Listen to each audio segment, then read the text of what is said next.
Dr. BAOUGujarat Ambedkar Open University.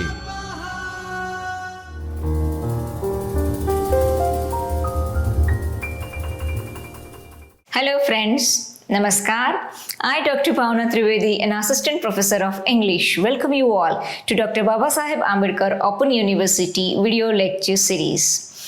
Today in this session, we are going to discuss about Marxism, that is unit number 3 of paper number 05, MEG 05, that is literary theory and criticism.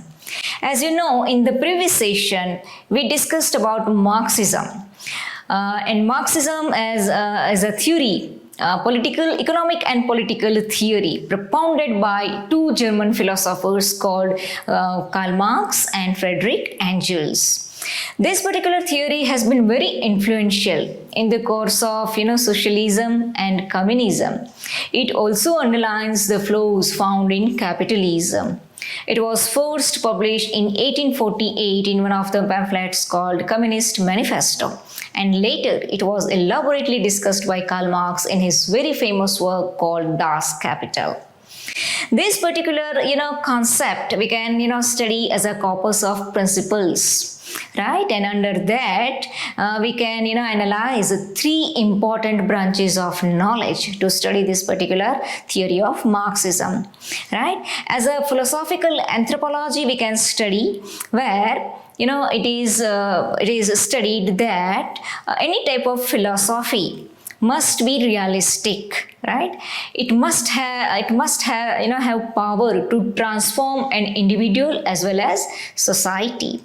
And when we say Marxism as a theory of history, right, what Marx emphasizes over here is that every problem should be understood with its dynamic relationship with contemporary backgrounds, whether it is political, history, social, etc. And as a third branch, that is an economic and political program, right? What Marx here emphasizes is that we human beings, right, require certain means of production. In that case, right, we need to fulfill our basic needs, and for that, as a part of livelihood, we must have certain means.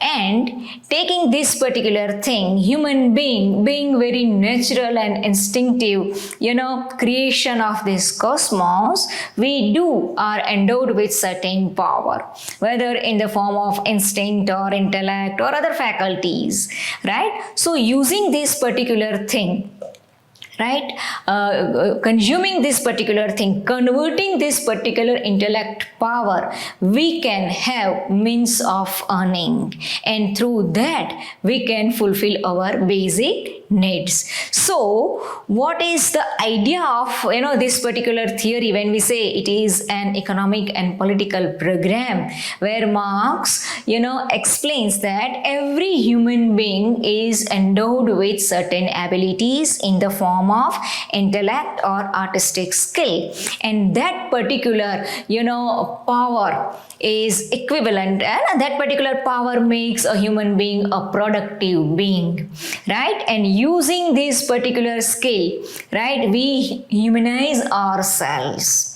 Right? We humanize ourselves, and by doing this we convert ourselves in the form of any labor, any service, right? So humanizing nature, in this process we are humanizing nature, and by doing this we are naturalizing ourselves, and by doing this we can realize who we are, what we are, right? So realization of that particular abilities, that capacities, is only through labor, and that struggle is there. So we can say by mastering nature, right, we acquire that free consciousness, of ourselves, right? Human being actually, attains that sense of self, or we can say consciousness, by, consuming that particular power, and by struggling, by laboring in that way. So human being, by in this process, we can say a human being born of nature in that process becomes fully human by opposing nature, right? To understand who we are, what we are, or to realize our skills and capacities, we need to struggle, right? We need to just come in front of nature. So we become fully human by opposing nature. So in that case, we can say that manifestation of consciousness is, in that case, is quite equivalent to awareness of struggle. If we struggle, we realize who we are, what we are, or we can manifest our self. So history is nothing but, you can say, a record of all such a kind of events and accounts where there is a realization of, a human being, where there is a human being got realization that this is who I am, or this is what I can do. So man in that case is an irrefutable proof of his own creation. In here, one thing we should, mention that Marx was fully, totally against that idea of God and metaphysics.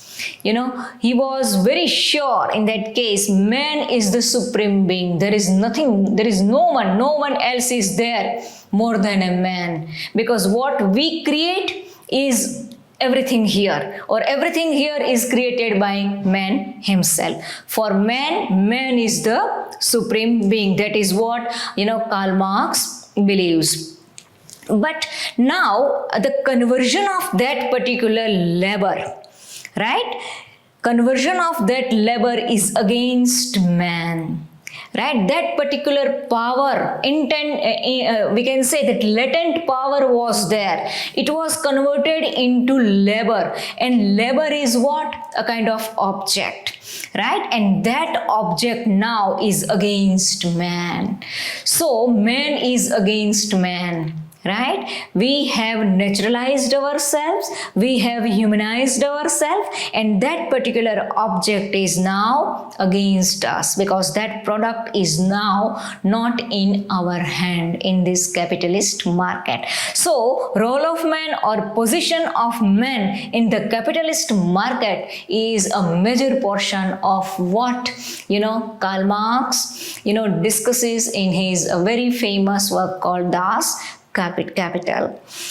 Here in this capitalist market, or in, the idea of capitalism, where, in the last section we discussed that capitalism is the idea where a few people, or few group of people, owners of industries and factories, they control the market and they take the decision, right? Inclining, or we can say they are inclined to make more profit, right? By, you can say, in that case, exploiting the laborers also, right? Because the decision is theirs, right? Though, the product is created by laborers, but the value is set by the capitalist market.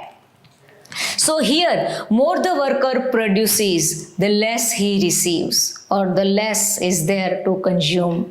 Right? More the value he creates, the more he devalues himself. So in that case, now his own product, his own labor is not in his control. And the thing that he has created, becomes totally estranged to him. Right? If he works, he is paid. No work, no pay. Right? So very, essence, the substantial power of human being now in the form of any product is not in his hand. Right? So this particular, generic, natural and intellect faculties of man is transformed into a kind of being, into a product, and that is totally alien to him. Man is made alien to him, right? So it's a transformation of man's power into certain product, and now that particular thing is against him because he cannot control that thing.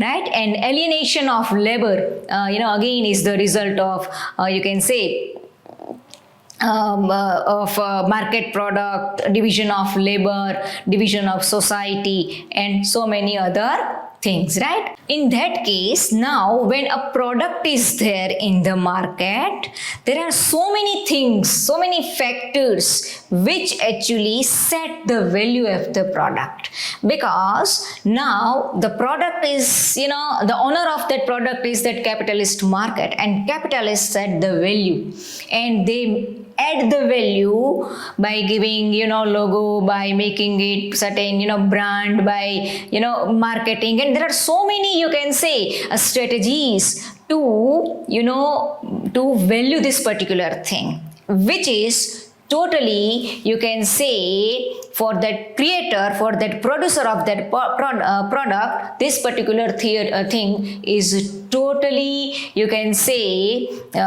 far away. The producer, the creator of that product is totally ignorant of the value set by the capitalist market. Right? So man, by consuming his particular abilities and skills, creates a kind of product, or we can say man makes, right? Man sets himself against himself, and because he needs kind of means to fulfill his needs, so obviously man has to use his capacities, right? And that particular abilities, right, in the form of product, right, is now controlled by capitalist market. They set the value, and for that particular thing, right, the creator is not fully, right, paid, because the value of that particular product is decided by someone else, not by the creator, right? So this particular gap, right, the bay created by man, the thing, and man himself, there is a big gap, a remarkable, conspicuous gap between a creator and creation, and this particular gap has given you can say given birth to the class distinction, and that particular class distinction is one of the topics, or we can say one of the areas fully discussed in Karl Marx, that Das Kapital, and two classes actually are born in that particular idea, in this particular idea, and these two classes are bourgeois and proletariat. Bourgeois are those who control, who are the owners of factories and industries, and who control the market, right? And proletariat is the class of laborers who create things, who labors to create that particular means of production. Thank you.